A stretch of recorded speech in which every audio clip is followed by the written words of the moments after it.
पूरे वातावरण में एक भ्रामक तंत्र बना है और वो भ्रामक तंत्र बना है बीजेपी की वजह से। जब पैंथर आक्रमण करता है तो वो बोलते हैं कि ये सरकार द्वारा छोड़ा गया। कभी मन्नालाल रावत का नाम लेते हैं, कभी बाबूलाल खराड़ी जी का नाम लेते हैं। इनको शर्म नहीं आती कि कोई बात जिम्मेदारी के साथ, संवेदना के साथ समझनी चाहिए। हमने 3 सप्ताह तक इंतजार किया, उसके बाद जब लगातार ये प्रश्न कर रहे हैं और लगातार इस तरह के आरोप लगा रहे हैं तो हमने लिखा, हमने बोला इनसे, कहीं तुम्हारा षड्यंत्र तो नहीं है। पूछना हमारा अधिकार है, समाज का अधिकार है। लोगों के बीच में लगातार भ्रम एक तरफा यदि फैलेगा तो असत्य भी प्रतिष्ठित हो जाएगा। इस भाव को लेकर हमने इनसे पूछा है। उसके बाद अनावश्यक टिप्पणियां भी की गई, लेकिन हम ये मानते हैं बहुत जिम्मेदारी के साथ कि सरकार पैंथर को पकड़ने के लिए, उसको शूट करने के लिए बहुत लगातार कार्रवाई कर रही थी और अंततोगत्वा उसको बड़गांव के पास इसको मार गिराया। दूसरी बात, ये हिंदुत्व को लेकर भी लगातार आक्रमण करते हैं। मुझे ऐसा लगता है बीजेपी का जन्म, इनके जो पूर्वज जो बीटीपी थी, उसका जन्म 2015 में हुआ।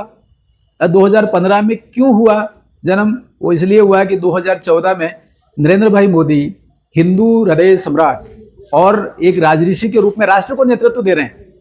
और जो सूत्र है वो ये सबका साथ, सबका विकास, सबका प्रयास। और इस बात को लेकर जब सबके लिए काम कर रहे हैं तो एक रचना के तहत ये कहीं से आए हुए, कहीं से उगे हुए, किसी से प्रेरित, ऐसी चर्चाएं पूरे क्षेत्र में है। तो ये प्रश्न सबके सामने रखा, लेकिन इसके रखने के पीछे जो मूल बात है वो ये है कि बीजेपी का एकमात्र एजेंडा ये है कि वो हिंदू समाज को गालियां देता है। वो कहते हैं आदिवासी हिंदू नहीं। इनको कहने की क्या जरूरत पड़ गई? ये धर्म के ठेकेदार कब से हो गए? ये इसलिए हो गए कि ये मजहब और रिलीजन के एजेंट के रूप में काम करने की कोशिश करने लगे और हिंदू समाज को तोड़फोड़ करने लगे। पूरे क्षेत्र में सामाजिक प्रदूषण फैलाया, वैचारिक प्रदूषण फैलाया, अलगाव फैलाने की कोशिश की, राष्ट्र विरोधी तत्वों के साथ में ये खड़े हुए नजर आए। तो हमने ये प्रश्न लगातार रखा है। मुझे लगता है बहुत जिम्मेदारी के साथ हम समाज में सबको जोड़ने वाली बात करें और सबका साथ, सबका विकास और विरासत के साथ में परम वैभव प्राप्त करने की जो रीति नीति है भारत सरकार की और भारतीय जनता पार्टी की राष्ट्र प्रथम की जो नीति है उसको लेकर आगे बढ़े। इस बात को लेकर हमने ये प्रश्न रखे। तो फिर क्यों लगातार उनका जो ये नजर आता है कि इस देश का जो मूल अस्मिता है, जो स्वत्व है, उसको लेकर आगे बढ़ना, और लेकर आगे जब बढ़ते हैं तो एक लाइन में बात आती है, सबका साथ, सबका विकास। जब तक हिंदू है इस राष्ट्र में, जब तक ये हिंदुस्तान है, तब तक सब लोग मिलकर रहेंगे। आपने देख लिया कई कुछ एरिया जहां पर कुछ लोगों का, माइनॉरिटी लोगों का यदि कहीं बहुमत हो गया तो आप देखिए जीना हराम हो जाता है। किसी गांव में तो बकायदा वो स्कूल बंद करा देते हैं। झारखंड में आपने देखा, वहां छुट्टी जो है वो शुक्रवार को कराते हैं। ये क्या है? ये तुष्टीकरण है। बाकी सभी पार्टियों ने तुष्टीकरण की राजनीति की है, लेकिन भारतीय जनता पार्टी और हिंदू समाज का कार्यकर्ता जब भी भूमिका में आता है, सत्ता में आता है, वो सबको साथ लेकर सबके विकास की रणनीति बनाता है। अब गैस उज्ज्वला है किसके लिए?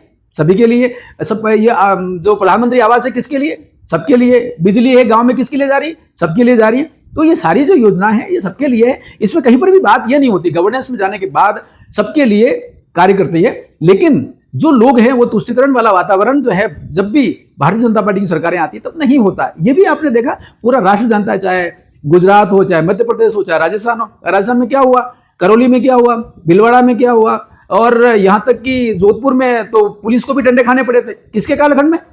ये कांग्रेस के कालखंड में हुआ था। लेकिन भाजपा की जब भी सरकार आती है, आपने देखा होगा, अमन चैन रहता है, कानून व्यवस्था बनी रहती है और विकास की गतिविधियां चाहों और नजर आती है, लोग संतुष्ट रहते हैं। जब बारिश आती है तो छोटे मोटे नाले हैं, उनमें भी पानी बहुत इकट्ठा हो जाता है। छोटे मोटे पुल है, उनके ऊपर से निकलने लग जाता है। एक सीजन होता है, एक कालखंड होता है जिसमें चीजें ऐसी होती हैं।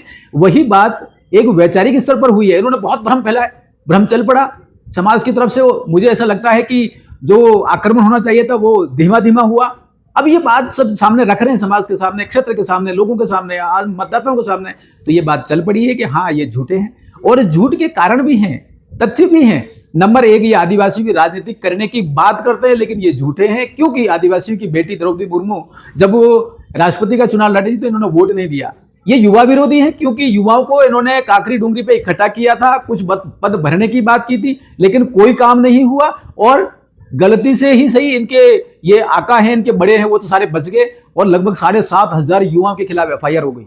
ये झूठ बोलते हैं कि ना लोकसभा ना विधानसभा, सबसे बड़ी ग्राम सभा, फिर ये विधानसभा लोकसभा का चुनाव क्यों लड़ते हैं? ऐसा लगता है ये संविधान विरोधी भी है, ये क्षेत्र विरोधी भी है, क्योंकि इनके जो कार्यक्रमों में से जो युवा निकलते हैं वो पत्थरबाज बन रहे हैं। ये लगातार बात जब समाज के सामने रख रहे हैं तो ये चल पड़ा है और लोगों को समझ में आ रहा है हाँ ये झूठे हैं, और ये भी चल पड़ा है, समझ में आ रहा है कि विकास यदि कोई कर सकता है वो डबल इंजन की सरकार करती है।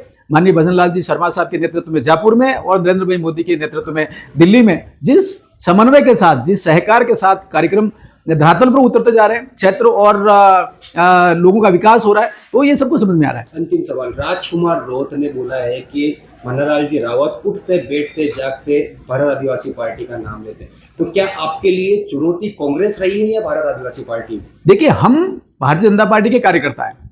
मुझे लगता है कि राष्ट्र के सामने, समाज के सामने, क्षेत्र के सामने जब भी कोई असत्य बिंदु आएगा तो हम उसकी बात को समाज के सामने सत्य स्थापित करने के लिए रखेंगे।